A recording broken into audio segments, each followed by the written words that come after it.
छठवें घर का सूर्य अत्यंत प्रबल होता है। ये आपको राज सम्मान दिला सकता है, आपको सरकार और सत्ता से पद प्रतिष्ठा में वृद्धि करा सकता है और ये आपको शत्रुहंता भी बनाता है।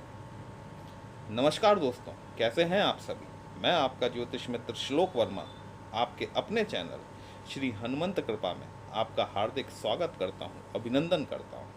साथ ही बड़े भैया श्री हनुमान जी से निवेदन करता हूं कि वे अपने हनुमत कृपा परिवार के सभी सदस्यों को, नए जुड़ने वाले सभी सदस्यों को सुख समृद्धि प्रदान करें, उन्हें उनके कार्यों में आशातीत सफलता प्रदान करें।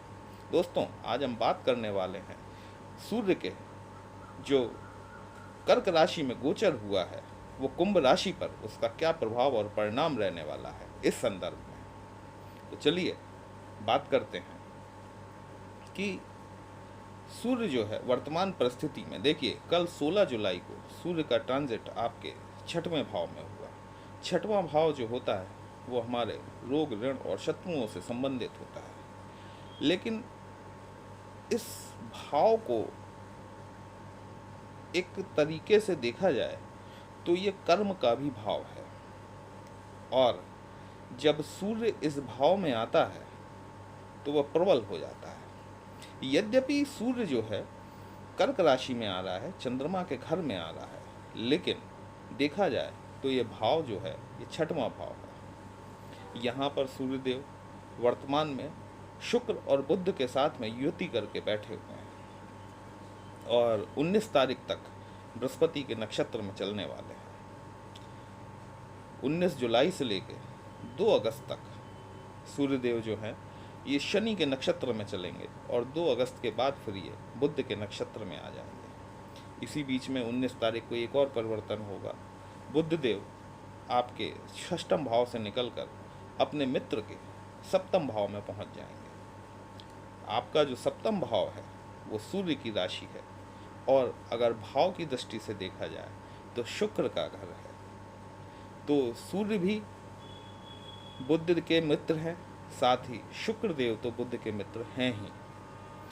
अब षष्ठम भाव में जो सूर्य का गोचर हो रहा है, इस गोचर का क्या परिणाम निकलने वाला है। देखिए, छठवें घर में जब सूर्य उपस्थित होता है ना, तो ये बड़ा प्रबल माना जाता है और ये आपको एक शत्रुहंता भी बनाता है। आपके जितने भी छुपे हुए शत्रु थे, दबे हुए, जो आपके अभी तक सामने नहीं आए थे, शनि की कृपा के चलते हुए, चूंकि सूर्य और शनि का षडाष्टक योग भी बन रहा है, तो शनि की कृपा के चलते हुए वह छुपे हुए शत्रु, जो गुप्त शत्रु हैं, वो आपके सामने आ जाएंगे और आप उनका तरीके से शमन कर पाएंगे। ये सूर्य जो है यहाँ पर आपको सरकार से कुछ ना कुछ लाभ अवश्य दिलाता है। अब सरकार से लाभ किस तरीके का हो सकता है।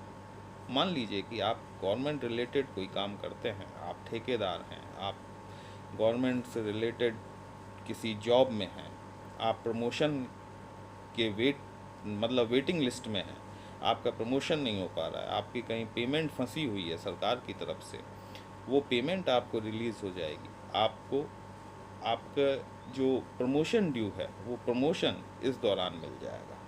दोस्तों, एक करबद्ध निवेदन आपसे, अगर आपने अभी तक अपने इस चैनल को सब्सक्राइब नहीं किया है तो अपने इस चैनल को सब्सक्राइब करने का कष्ट करें और बेल आइकन बटन पे ऑल का क्लिक करें। चलिए आगे बढ़ते हैं।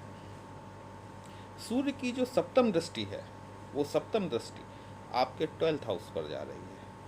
12th हाउस जो है यहाँ जो है 19 जुलाई से 2 अगस्त तक थोड़ा सा वक्त जो है, ये 15 दिन का जो पीरियड रहेगा ना, ये थोड़ा सा सावधानी बरतने के लिए रहेगा। इसमें सावधानी क्या बरतनी है, क्योंकि ये एक आकस्मिक 12th हाउस जो होता है वो आकस्मिक खर्च का योग दिखाता है, ठीक है। और सूर्य आपकी माता के भाव में आकर बैठे हुए हैं, चतुर्थ भाव माता का भाव होता है और माता के भाव में आकर बैठे हुए हैं, तो माता के स्वास्थ्य में आपको ध्यान देना निहायत ज़रूरी है, क्योंकि कोई ना कोई आकस्मिक खर्च की स्थिति बनती हुई दिखाई दे रही है। बाकी अगर आप कोई प्रतियोगी परीक्षा में बैठ रहे हैं, आप कोई कंपटीशन में बैठ रहे हैं, आपने कोई सी प्रतियोगी परीक्षा की आपने तैयारी कर रखी है और इसी मंथ में आपका रिजल्ट आने वाला है, मतलब 16 जुलाई से लेकर 16 अगस्त के बीच में अगर आपका रिजल्ट आने वाला है और आपने तैयारी पूरे मनोयोग से की हुई है, तो आपको निश्चित तौर पर सफलता मिलने वाली है।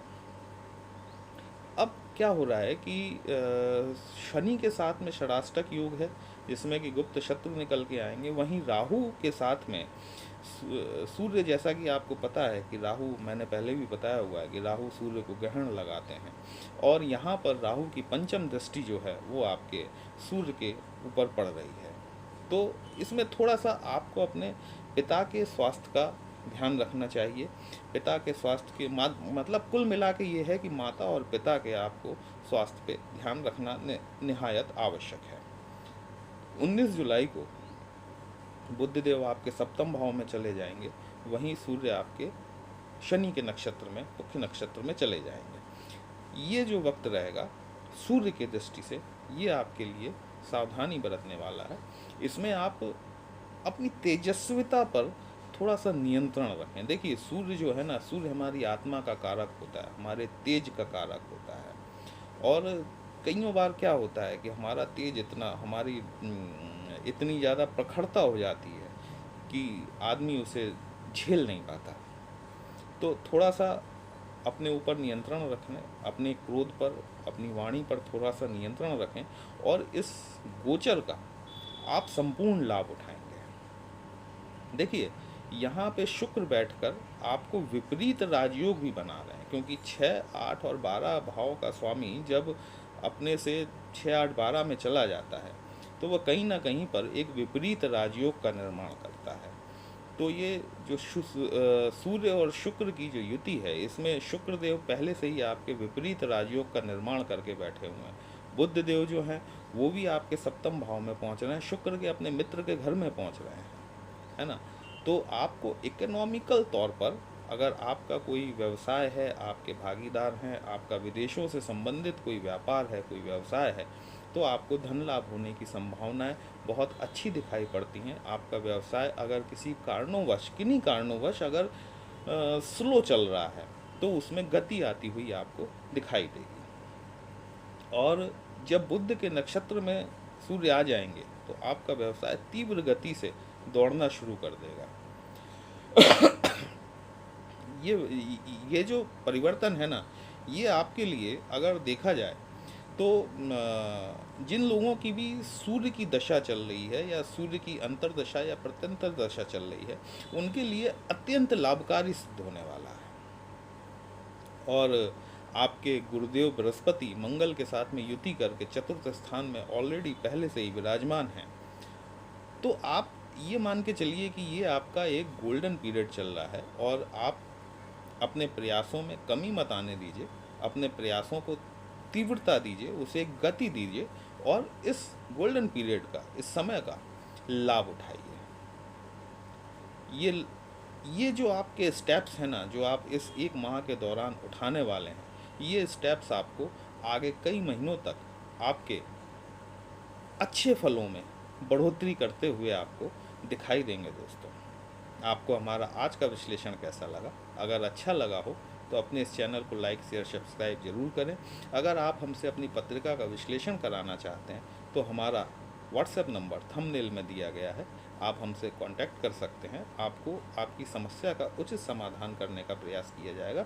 बस ये जो कंसल्टेशन होता है, पर्सनल कंसल्टेशन, ये पेड होता है, एक नॉमिनल सी फीस है जो आपको पे करनी होगी, और आपकी समस्या का समाधान हो जाएगा। चलिए फिर मिलते हैं एक नई राशि के साथ, तब तक के लिए जय श्री राम।